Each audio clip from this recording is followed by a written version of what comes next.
Hello friends, welcome জানাচ্ছি আমার YouTube চ্যানেলে সবাইকে। চলে এসেছি আপনাদের জন্য আরও একটা নতুন ভিডিও নিয়ে। অন্নপূর্ণা ভাণ্ডার নিয়ে সবথেকে বড় প্রশ্ন ছিল যে মধ্যবিত্তরা অন্নপূর্ণা ভাণ্ডার পাবে কি পাবে না। কারণ অনেক মধ্যবিত্ত আছে, তাদের কেউ তিনটের বেশি ঘর রয়েছে। অনেক মধ্যবিত্ত আছে, তাদের 4 চাকা গাড়িও থাকতে পারে, পুরোনো গাড়ি থাকতে পারে। অনেক মধ্যবিত্ত আছে, তাদের ফ্যামিলি মেম্বারের মধ্যে কেউ না কেউ গভর্নমেন্ট পেনশন পায়। কারণ ওয়েস্ট বেঙ্গল গভর্নমেন্টের তরফ থেকে অন্নপূর্ণা যোজনা নিয়ে প্রথম একটা গাইডলাইন্স আসার পরবর্তীতেও তারা নতুন নতুন কিন্তু গাইডলাইন্স নিয়ে এসছে, ইনক্লুডিং ইভেন তাদের যে মিনিটস অফ মিটিংটা সেটাকেও তারা পাবলিক করে দিয়েছে। WBPRDতে গেলে সেটা বর্তমানে অ্যাভেলেবল রয়েছে, যেটা 8 তারিখে লাস্ট মিটিং অফ মানে মিনিটস অফ মিটিং হয়েছিল, এবং যাতে ব্যাপারটা সবাই জানতে পারে আলটিমেটলি। দেখুন, অন্নপূর্ণা ভাণ্ডার বা অন্নপূর্ণা যোজনা নিয়ে প্রথমে তো একটা অফলাইন ফর্ম ফিল আপে, সেই ক্ষেত্রে যে অতগুলো পেজের ফর্ম ফিল আপ করা হয়েছিল, পরবর্তীতে আজকে যখন অনলাইন চালু করা হলো, ধরতে গেলে সাইবার ক্যাফেতে পয়সা দিয়ে তারা আজকে অনলাইন ফর্ম ফিল আপ করেছে। তার পরবর্তী তাদের কোনো না কোনো কিছু একটা মিস্টেক হয়েছে, বা কোনো না কোনো কিছু যেটা সরকারের অজানা এলিজিবিলিটি ক্রাইটেরিয়া ছিল তার মধ্যে তারা চলে এসেছিলো বলে, যাই 3টে বাড়ি 3টে রুম 4টে রুম, তো তার জন্য তাদের আন্ডার এনকোয়ারি হয়েছে। তারপরে তাদের বলা হয়েছে যে আবার ভেরিফিকেশান, তার জন্য তারা মিউনিসিপ্যালিটি ওয়াইজ সেখানে বারংবার যাচ্ছে, বিডিও অফিস বারংবার যাচ্ছে, এবং সেখানে গিয়ে ডকুমেন্টস চাইছে, সেখানে ডকুমেন্টস জমা করছে আবার জেরক্স করে। তার পরবর্তী ভেরিফিকেশনের জন্য অধীর আগ্রহে বসে আছে। একটা গান ছিল না, কখন আসবে তোমার টেলিফোন, এবং কখন আসবে তোমার টেলিফোন ওই ভেরিফায়ার, তার জন্য তারা অধীর আগ্রহে বসে রয়েছে এবং সেখানে ভেরিফিকেশন করছে। কোথাও স্কুলে ভেরিফিকেশন হচ্ছে, আবার তার অফিস কামাই করে, মানে তাদের যে হাজব্যান্ড রয়েছে ধরুন অফিস কামাই করে সে ডকুমেন্টসগুলো নিয়ে যাচ্ছে। কারণ বা যে মহিলারা রয়েছে তারা তাদের বাচ্চাদের পড়াশোনা, স্কুল সব কিছু সামলে দৌড়াচ্ছে যে ডকুমেন্টস জমা করতে হবে, আজকে ভেরিফিকেশন হচ্ছে, যেতে হবে।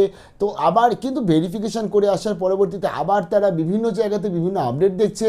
ফেসবুকে তো এখন এমন হয়ে গেছে, মানে আমি জানি না, মানে সাইবার ক্রাইম বলে না কি বলে আমি জানি না, বাট ব্যাপারটা হচ্ছে বিডিও এবং যারা আজকে ধরতে গেলে ভেরিফায়ার, তাদের যে আইডি পাসওয়ার্ডটা মনে হয় এখন জলভাত হয়ে গেছে ব্যাপারটা। ফেসবুকে এখন ওপেন করলেই দেখি যে তারা একদম অ্যাডমিনের আইডি পাসওয়ার্ড দিয়ে ধরে দেখিয়ে দিচ্ছে যে এই দেখুন এগুলো অ্যাপ্রুভাল হয়ে গেছে, এই দেখুন এগুলো এই ব্যাপার রয়েছে। কি করে তারা দেখাচ্ছে? তারা নাকি পেমেন্ট অ্যাপ্রুভালের লিস্ট পেয়ে যাচ্ছে। তো এবং বিডিও বা যাদের কাছে এই অ্যাপ্রুভালে রয়েছে, বা যাদের কাছে এটা ভেরিফাই, যাদের আইডি পাসওয়ার্ড গভর্নমেন্ট থেকে দিয়েছে, তারা এইভাবে হরিলুটের বাতাসার মতন তারা দেখাতে পারে, এটা নিয়েও একটা বড় প্রশ্ন চলে আসে। অর্থাৎ এটা চূড়ান্ত অব্যবস্থা। মানে প্রথমে আমি একটা অফলাইন ফর্ম ফিল আপ করলাম, এবং অফলাইন ফর্ম ফিল আপের একটা গল্প দেখুন। প্রথমে অফলাইন ফর্ম ফিল আপ করে রেখে দিয়েছে, 1 জুলাই টাকা আসেনি বলে আবার অনেকে অনলাইনে ফর্ম ফিল আপ করেছে। তাহলে প্রথমে অফলাইন ফর্ম ফিল আপের সাথে একদম গুচ্ছখানেক ডকুমেন্টস তারা জমা করেছে, সেখানে আবার যেহেতু তারা 1 জুলাই পরবর্তী অনেকে আছে আবার অনলাইন ফর্ম ফিল আপ করে দিয়েছে বলে, তাদের ওই অফলাইন ফর্ম ফিল আপের এক্সপেক্টেড যে ভেরিফিকেশন হয়েছিল সেটা বাতিল।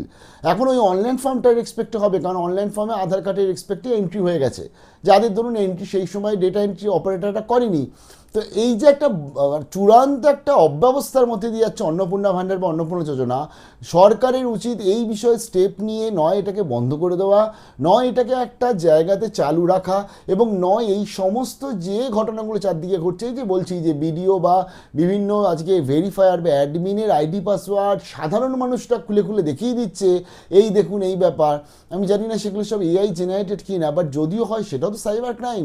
তো এবং এগুলো সব থেকে বড় কথা কনফিউশন করছে, ব্লাড প্রেশার বাড়াচ্ছে মহিলাদের। শুধুমাত্র মহিলাদের ব্লাড প্রেশার না, বাড়ির যারা ছেলেরা রয়েছে বা যা হাজব্যান্ডরা রয়েছে তাদেরও ব্লাড প্রেশার বাড়ছে, কারণ তাদের বাড়ির মহিলারা বলছে যে তুমি ফর্ম ফিল আপ ভুল করে করেছো, তুমি ফর্ম ফিল আপ করতে পারো নি, তার জন্য এরকম ঘটনা হচ্ছে। এবং এই যে দৌড়ি এই সব কিছু চলছে, কিসের জন্য চলছে? এটা ভাতা পাওয়ার জন্য চলছে। তাও কিসের? মানে সরকারের তো নিজের টাকা না, জনগণের ট্যাক্সের টাকাতে হচ্ছে। এটা বন্ধ করা দরকার, ইটস আ হাই টাইম। দেখুন, অন্নপূর্ণা ভাণ্ডার নিয়ে অনেক চলেছে। অন্নপূর্ণা ভাণ্ডার আমার মনে হয় সরকারের প্রতিশ্রুতির মধ্যে অন্নপূর্ণা ভাণ্ডারটাকে না রাখলে তারা ভালো করতো।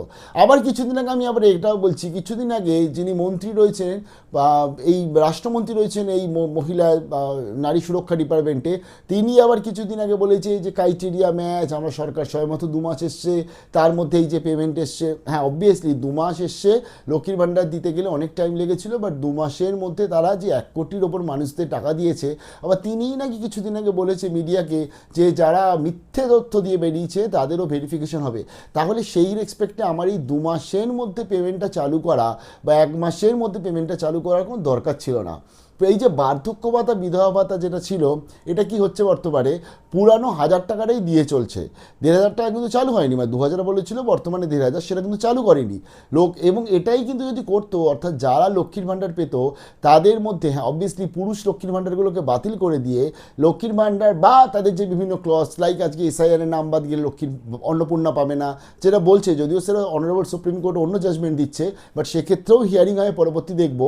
বাট তারা এইগুলো যে তারা এক্সক্লুশন লিস্ট যেগুলো করেছিল সেগুলোকে করে তার লক্ষ্মীর ভাণ্ডারটাকে কন্টিনিউ করতে পারতো, আর অন্নপূর্ণা ভাণ্ডারটাকে ভালোভাবে ছেকে ভেরিফিকেশন করে দরকার পড়লে 3 মাস থেকে 6 মাস টাইম নিয়ে দেন অন্নপূর্ণা ভাণ্ডার তারা চালু করতে পারতো। এটা করলে কি বলুন তো, আজকে বর্তমানে সরকারি যে গাড্ডায় ফেসে গেছে না নতুন সরকার, তা এই গাড্ডাটা তারা ফাঁসতো না। এত এক্সপ্লেনেশন কেন দিতে হয় বিধায়কদের, এত এক্সপ্লেনেশন প্রত্যেকটা মেম্বারদের কেন দিতে হচ্ছে, মন্ত্রীকেও এত এক্সপ্লেনেশন দিতে হচ্ছে? এর কারণ হচ্ছে কি, তারা চটজলদি থেকে যে ডিসিশন নিয়ে নিয়েছিল, প্রথম যে 1 কোটি মানুষকে দিয়ে দিয়েছে না, ট্রান্সফার করে দিয়েছে, তাদের বলেছে এবং তাদের সবথেকে বড় কথা হচ্ছে গ্রাউন্ড রিয়েলিটি বলছে তাদের ভেরিফিকেশন হয়নি, স্ক্রুটিনাইজড হয়েছে ডকুমেন্টস। তাহলে এবং আরেকটা ব্যাপার হচ্ছে এআই এর মাধ্যমে এই যে ডিলিট হয়েছে, এআই এর মাধ্যমে সংযুক্ত হয়েছে, তো এটাকে না করে এআই দিয়েই পুরো জিনিসটা না করে মানুষ দিয়ে করলে, হ্যাঁ অবভিয়াসলি মানুষ দিয়ে করলে ব্যাপারটা অনেকটা সময় সাপেক্ষ লাগতো, যেটা বর্তমানে লাগছে আমরা দেখতে পাচ্ছি। এটা করলে কিন্তু সরকার খুব ভালো করতো। নতুন সরকার আমরা চাই যে তারা খুব ভালো ভালো স্টেপ নিক, তবে তার মধ্যে অন্নপূর্ণা যোজনা এই যে স্টেপটা তারা নিয়েছে এবং ইমিডিয়েট টাকা ট্রান্সফার করে দিয়ে পরবর্তীতে আজকের এই মানুষগুলোকে ঝুলিয়ে রাখা, এতে কি হচ্ছে বলুন তো, এরা দেখুন, এদের নয় আপনি লক্ষ্মীর ভাণ্ডারটা দিয়ে দিন, আপনি আরও 2 মাস 3 মাস টাইম নিন, আগস্ট অবধি টাইম চেয়েছেন, আগস্ট অবধি নিন, কোনো অসুবিধা নেই। কিন্তু মে মাসের পর থেকে হিসাব মতন মনে হয় তারা জুন মাসের টাকাও পায়নি, জুলাই মাসের টাকাও পায়নি এখন অবধি। এদের নয় লক্ষ্মীর ভাণ্ডারটা দিয়ে দিন, যে টাকাটা তারা পেত অন্তত সেটা চালু করে দিন, অথবা নালে অন্নপূর্ণা ভাণ্ডারে পেমেন্টটা শুরু করে দিন, একটা কিছু না কিছু করুন, এই প্রত্যেক দিন একটা একটা করে ডেট। আর কিন্তু এরা ভালো লাগছে না এদের কারণ, তো এক্ষেত্রে সরকারের উচিত একটা ইতিবাচক পদক্ষেপ নেওয়া। দেখুন, নয় এই ভাতাকে পুরো বন্ধ করুন, নাহলে এই ভাতাটাকে ভালোভাবে চালু রাখুন, এবং 2 মাসের মধ্যে সরকার 1 কোটি মহিলাকে দিয়েছে বলে বাকি যে 30 লক্ষ মহিলাকে দিতে পারবে না, এটা কিন্তু কথা নয়। 30 লক্ষকে যেভাবে ভেরিফিকেশন করে ছেকে আপনারা নিচ্ছেন, 1 কোটি মহিলাকে ওভাবে ছাকারা দরকার ছিল আপনাদের, কারণ এই 1 কোটি মহিলার মধ্যে অনেকেই আছে তারা কিন্তু যোগ্য নয়, কিন্তু বর্তমানে তারা টাকাটা পাচ্ছে। এবার এখানে একটা প্রশ্ন আরেকটা রয়েছে, তাহলে এই 1 কোটি মহিলা যাদের টাকা পেয়ে গেছে ভেরিফিকেশন ছাড়া, এদের আবার ভেরিফিকেশন হতে চলেছে, তাহলে আগস্ট মাসে টাকাটা কারা পাবে? যদি ধরুন জুলাই মাসে এই বাকি 29-30 লক্ষ যে বাতিল হয়েছে, 28 লক্ষ, তার মধ্যে ধরুন 20 লক্ষ যদি স্যাংশন হয়, তাহলে স্যাংশন হয়ে পেয়ে গেল, তাহলে এই যে এই 20 লক্ষ তো আগস্ট মাসে টাকা পাবে, কারণ এরা অলরেডি ভেরিফাইড, গ্রাউন্ড লেভেলে গিয়ে ভেরিফাইড হয়েছে। এবং শুধুমাত্র তো ওই আইসিডিএস ভেরিফাই করছে না, আইসিডিএস করছে, মিউনিসিপ্যালিটি মানে আজকে যারা ডিপার্টমেন্টাল হেড রয়েছে তারা ভেরিফিকেশন করছে নিজেরা, যাতে পুরো লেভেল জিনিসটা একটা ঠিকঠাকভাবে চলে, যাতে ভবিষ্যতে কোনো দোষ দিতে পারে। তবে এক্ষেত্রে একটা বড় প্রশ্ন হচ্ছে, তাহলে 1 কোটি মহিলা যাদের টাকা পেয়ে গেছে তাদের কি আগস্ট থেকে টাকা পাবে, নাকি সেই সেইগুলোকে ভেরিফিকেশন করতে হবে?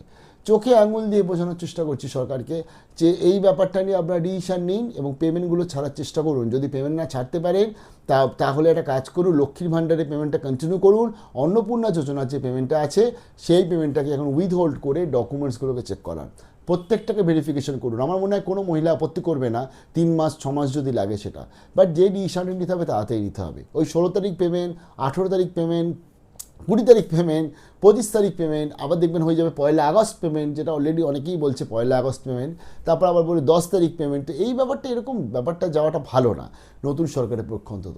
কী মনে হয় কমেন্ট সেকশানে জানাবেন। অন্নপূর্ণা ভাণ্ডার নিয়ে বা অন্নপূর্ণা যোজনা নিয়ে অনেক হয়েছে। এবার আমার মনে হয় অন্নপূর্ণা যোজনা নিয়ে সরকারকে আরেকটু ভালোভাবে কাজ করতে হবে, তাহলেই মনে হয় জিনিসটা ট্র্যাকে আসবে, নাহলে বন্ধ করে দিন।